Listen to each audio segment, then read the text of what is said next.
നമസ്കാരം ഫ്രണ്ട്സ്, ഞാൻ നിങ്ങളുടെ സനിൽ പെരുന്തോട്ടത്ത്. ഇന്ന് നമ്മൾ ഡിസ്കസ് ചെയ്യാൻ പോകുന്ന ഗ്ലോബൽ ഹെൽത്ത് ലിമിറ്റഡ് എന്നൊരു കമ്പനിയുടെ IPO ആണ്. എന്തായാലും ദീപാവലി എല്ലാം കഴിഞ്ഞു. നവംബർ മാസത്തിൽ നിരവധി IPOകൾ ഇനി വരാനിരിക്കുന്നു. നവംബർ മാസത്തിലെ ആദ്യത്തെ IPOയുടെ വിശേഷം ഞാൻ നേരത്തെ പങ്കുവച്ചിരുന്നു ഒരു വീഡിയോയിൽ. അത് നിങ്ങൾ കണ്ടില്ലെങ്കിൽ അതിൻ്റെ ലിങ്ക് ഞാൻ മുകളിൽ കൊടുക്കുന്നു. DCX എന്ന് പറയുന്ന ഒരു കമ്പനിയാണ്. ആ വീഡിയോ നിങ്ങൾ കാണുകയും അത് അപ്ലൈ ചെയ്യുകയും ചെയ്യുക. എന്തായാലും ഗ്ലോബൽ ഹെൽത്ത് എന്ന് പറയുന്ന ഈ കമ്പനി അറിയപ്പെടുന്ന അവരുടെ ബ്രാൻഡ് വഴിയാണ്. ആ ബ്രാൻഡ് മെഡാൻഡ എന്ന് പറയുന്ന ഒരു ഹോസ്പിറ്റൽ ശൃംഖലയാണത്.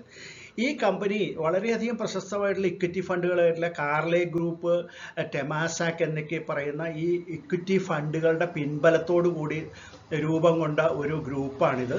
ഈ ഹോസ്പിറ്റൽസ് എല്ലാവിധ സ്പെഷ്യാലിറ്റികളുമുള്ള വടക്കേ ഇന്ത്യയിൽ വളരെയധികം പ്രശസ്തമായിട്ടുള്ള ഹോസ്പിറ്റൽ ഗ്രൂപ്പ് തന്നെയാണ്. നവംബർ 3-ാം തീയതി മുതൽ 7-ാം തീയതി വരെയാണ് ഇവരുടെ ഇഷ്യൂ ഓപ്പൺ ആകുന്നത്. ആ സമയങ്ങളിൽ വേണം അപ്ലൈ ചെയ്യാനായിട്ട്. 2255.57 കോടി രൂപയാണ് ഇവർ ടോട്ടൽ വിപണിയിൽ നിന്ന് സമാഹരിക്കുന്നത്. അതിൽ പക്ഷേ എടുത്തു പറയേണ്ട ഒരു കാര്യം, 500 കോടി രൂപ മാത്രമാണ് ഫ്രഷ് ഓഹരികളായിട്ടുള്ളൂ. ബാക്കി 1755.57 കോടി രൂപയ്ക്കുള്ളത് ഓഫർ ഫോർ സെയിലാണ്. അപ്പം നമുക്ക് ഈ കമ്പനിയുടെ IPO വിശേഷങ്ങളിലേക്ക് കടക്കാം.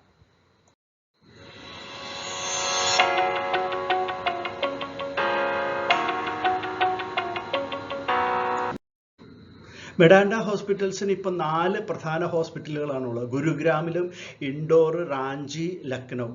ഇത് കൂടാതെ മറ്റൊരു ഹോസ്പിറ്റൽ നോയിഡയിൽ ഇപ്പം നിർമ്മാണത്തിലിരിക്കുന്നുണ്ട്. 2017 നമ്മുടെ മനുഷ്യ കോശങ്ങളെക്കുറിച്ചുള്ള റിസർച്ചിന് വേണ്ടിയിട്ട് മെഡാൻഡ ഇൻസ്റ്റിറ്റ്യൂഷണൽ ടിഷ്യൂ റെപ്പോസിറ്ററി എന്ന് പറഞ്ഞ് ഒരു ഇൻസ്റ്റിറ്റ്യൂഷൻ കൂടി അവർ നിർമ്മിച്ചിട്ടുണ്ട്. ഇവരുടെ ബേസ് ഡൽഹിയാണ്.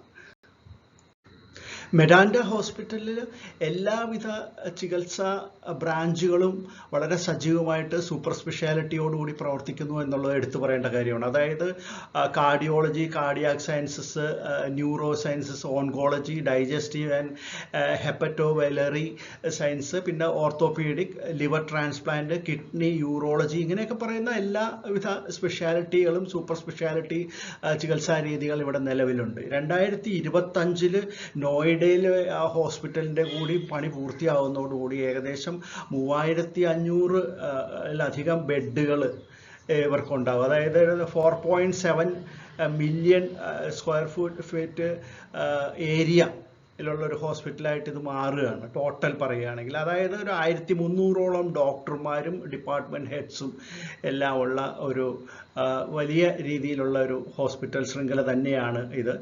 മാത്രമല്ല ഇവർ അടുത്ത് തന്നെ മെഡിക്കൽ ടൂറിസം എന്നുള്ള ആ ഒരു ഏരിയയിലേക്ക് കൂടി കടക്കാൻ ഉദ്ദേശിക്കുന്നുണ്ട്. മെഡാൻഡയുടെ പ്രൊമോട്ടർ ലോകപ്രശസ്തനായിട്ടുള്ള cardio thoracic surgeon doctor Naresh ട്രഹാനാണ്.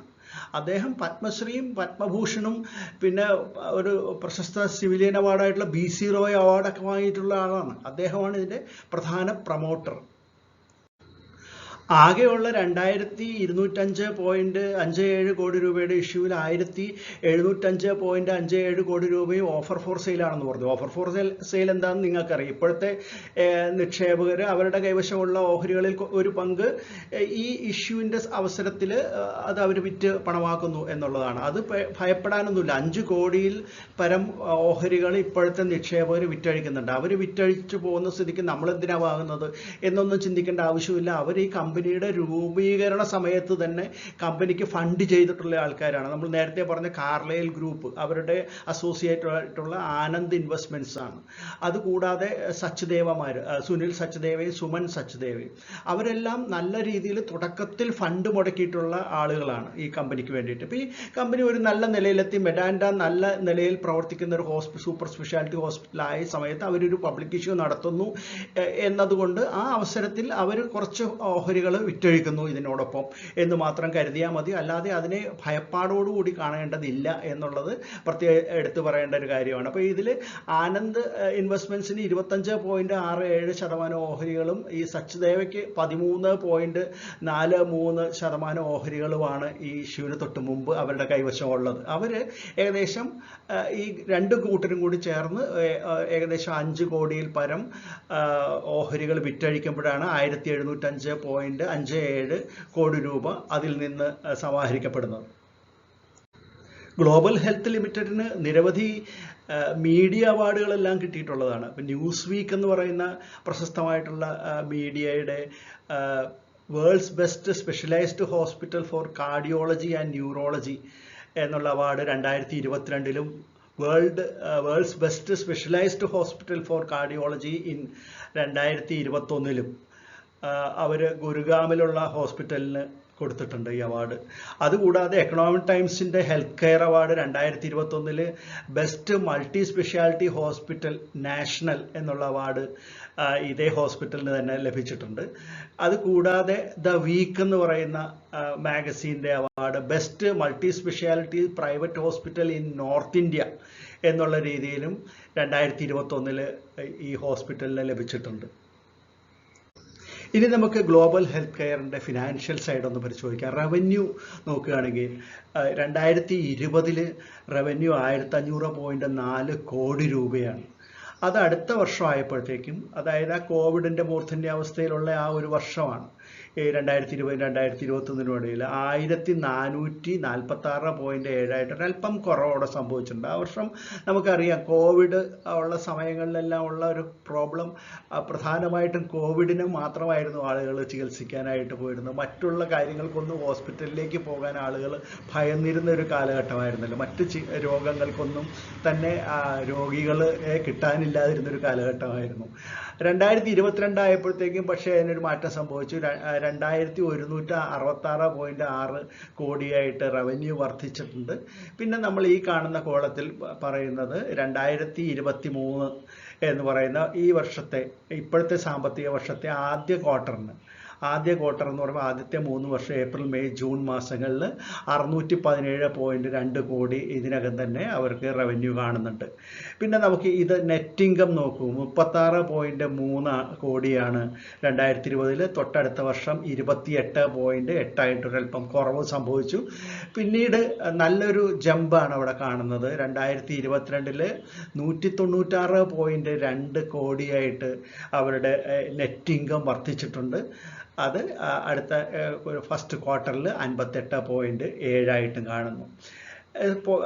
പ്രോഫിറ്റിൻ്റെ margin നോക്കൂ, 2.42 ആണ് ഇവിടെ 1.99, ഇവിടെ 9.0% കാണുന്നത്. പിന്നെ അടുത്ത കോളത്തിൽ 9.51% കാണുന്നത്. അപ്പോൾ കമ്പനിയുടെ ഫിനാൻഷ്യൽ സൈഡ് നോക്കുമ്പോഴത്തേക്കും വളരെ മികച്ചതായിട്ട് തന്നെയാണ് നമുക്ക് കാണാൻ സാധിക്കുന്നത്. ഈ ടോട്ടൽ ഇഷ്യൂവിൽ 500 കോടി രൂപയാണ് കമ്പനിയിലേക്ക് വരുന്നത്, അല്ലെങ്കിൽ ഫ്രഷ് ഇഷ്യൂ ആയിട്ടുള്ളത് എന്നുള്ളത് നമ്മൾ നേരത്തെ പറഞ്ഞതാണ്. ഈ 500 കോടി രൂപ എന്തിനു വേണ്ടിയിട്ടാണ് കമ്പനി സ്വരൂപിക്കുന്നത് എന്ന് നോക്കുകയാണെങ്കിൽ അവർക്ക് 2 സബ്സിഡിയറി കമ്പനികളുണ്ട്. അതായത് GHPPL, MHPL എന്ന് പറയുന്ന 2 സബ്സിഡിയറി കമ്പനികളുടെ കടബാധ്യതകൾ തീർക്കുന്നതിന് വേണ്ടിയിട്ട് ആ ഫണ്ട് ഉപയോഗിക്കും. അതോടൊപ്പം തന്നെ ജനറൽ കോർപ്പറേറ്റ് പർപ്പസസിന് വേണ്ടിയിട്ട് അവരുടെ കമ്പനിയുടെ മറ്റാവശ്യങ്ങൾക്ക് വേണ്ടിയിട്ടുമാണ് ഈ കമ്പനി ഈ ഫണ്ട് ഉപയോഗിക്കാൻ പോകുന്നത്. KFin ടെക്നോളജീസ് ആണ് ഇതിൻ്റെ രജിസ്ട്രാർ. അതുകൂടാതെ ലീഡ് മാനേജേഴ്സായിട്ട് Kotak Mahindra capital, credit Suisse securities, Jefferies India private limited, JM financial consultants, ഇത്രയും കമ്പനികൾ ലീഡ് മാനേജേഴ്സായിട്ട് പ്രവർത്തിക്കുന്നു. ഗ്ലോബൽ ഹെൽത്ത് ലിമിറ്റഡ് അല്ലെങ്കിൽ മെഡാൻഡ ഹോസ്പിറ്റലിൻ്റെ IPO ഡീറ്റെയിൽസ് നമുക്ക് ഒറ്റനോട്ടത്തിലൊന്ന് പരിശോധിക്കാം. നവംബർ 3 മുതൽ 7 വരെയാണ് ഇതിൻ്റെ ഇഷ്യൂ ഓപ്പൺ ആയിരിക്കുന്നത്. 319, 336 എന്നാണ് അതിൻ്റെ പ്രൈസ് ബാൻഡ്. 500 കോടി രൂപയ്ക്കുള്ള ഫ്രഷ് ഇഷ്യൂ ഉണ്ട്. 1075.57 കോടി രൂപയ്ക്കുള്ള ഓഫർ ഫോർ സെയിൽ ഉണ്ട്. ടോട്ടൽ അങ്ങനെ വരുമ്പോൾ 2205.57 കോടി രൂപയ്ക്കുള്ളതാണ് ഇതിൻ്റെ ടോട്ടൽ ഇഷ്യൂ സൈസ് എന്ന് പറഞ്ഞാൽ. ഒരു ലോട്ട് എന്ന് പറയുമ്പോൾ 44 ഓഹരികൾ വരുമ്പോൾ മിനിമം ബിഡ് ചെയ്യേണ്ടത് 44 ഓഹരികളാണ്. 2 രൂപയാണ് ഇതിൻ്റെ ഫേസ് വാല്യൂ എന്ന് പറയുന്നത്. റീറ്റെയിലേഴ്സിന് 35% ഓഹരികൾ ലഭിക്കുന്നതാണ് ടോട്ടലിൻ്റെ.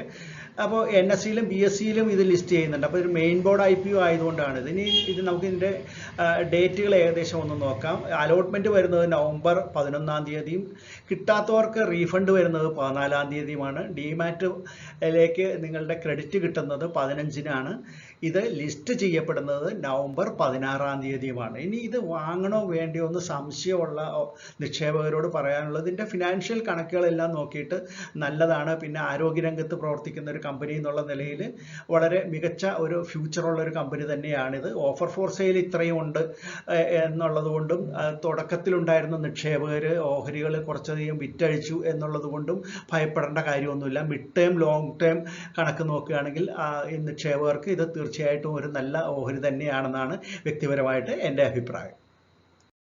ഗ്ലോബൽ ഹെൽത്ത് ലിമിറ്റഡിൻ്റെ IPO വിശേഷങ്ങൾ കേട്ടല്ലോ. നിങ്ങൾക്ക് ഇഷ്ടപ്പെട്ട് കാണുന്നു കരുതുന്നു. ഇഷ്ടപ്പെട്ടെങ്കിൽ തീർച്ചയായിട്ടും ലൈക്ക് ബട്ടൺ പ്രസ് ചെയ്യാൻ മടിക്കണ്ട. അതോടൊപ്പം തന്നെ എല്ലാവിധ സപ്പോർട്ടുകളും നൽകുക. നിങ്ങളുടെ കമൻറ്റുകൾ വളരെ വിലപ്പെട്ടതാണ്. കമൻറ്റുകൾ ഇടാൻ മറക്കരുത്. മറ്റൊരു IPO വിശേഷമായിട്ട് നമുക്ക് ഉടൻ തന്നെ വീണ്ടും കാണാം. അതുവരെ നന്ദി, നമസ്കാരം, ബൈ.